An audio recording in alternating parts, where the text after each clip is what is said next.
Well, just when we thought we'd heard the last of the term viral load, look who's back with a brand new invention. This fuzzy little devil. You know, the CDC wants us to start covering our virus holes again because even vaccinated people can carry a high viral load of the Delta variant in their mouths and noses. Well, I know at least one indoor place in Tampa where they're going to be masking up because they're already wearing masks. Comic-Con has returned to Tampa Bay. Hundreds of nerds are descending on the convention center as we speak, eager to make up for lost nerding after last year's event was canceled.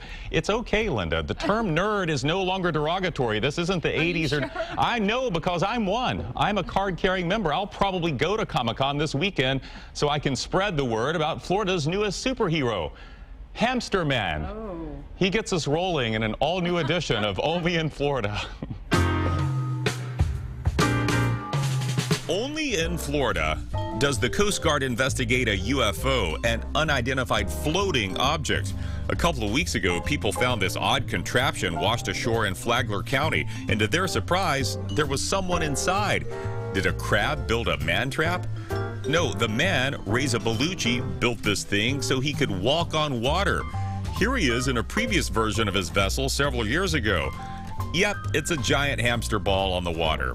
You see, Reza's life goal is to walk from Florida to Bermuda.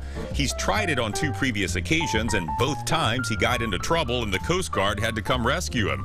After the second time, they intentionally sank his ball, calling it a hazard. But now Reza is back with a new model. Less hamster ball, more hamster wheel. But will it get him to Bermuda? Well, on his latest attempts, the tides and wind clearly weren't in his favor. Reza says he'll never give up.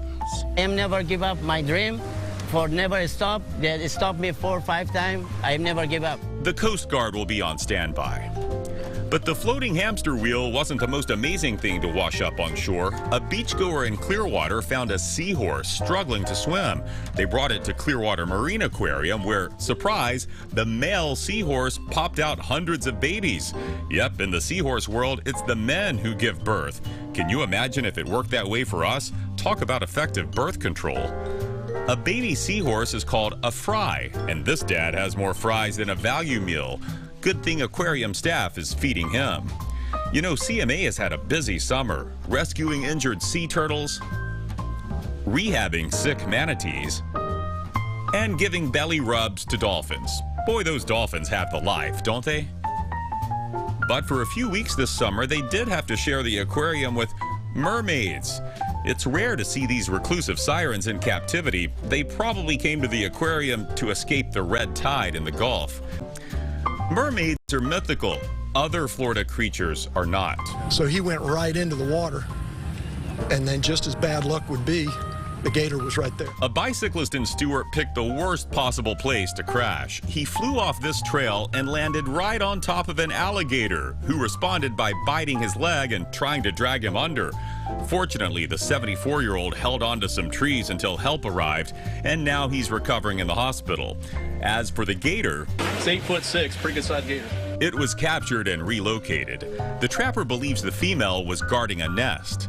You know, you can ride your bike in a lot of places, but you can drive your Schwinn into a gator's den only in Florida.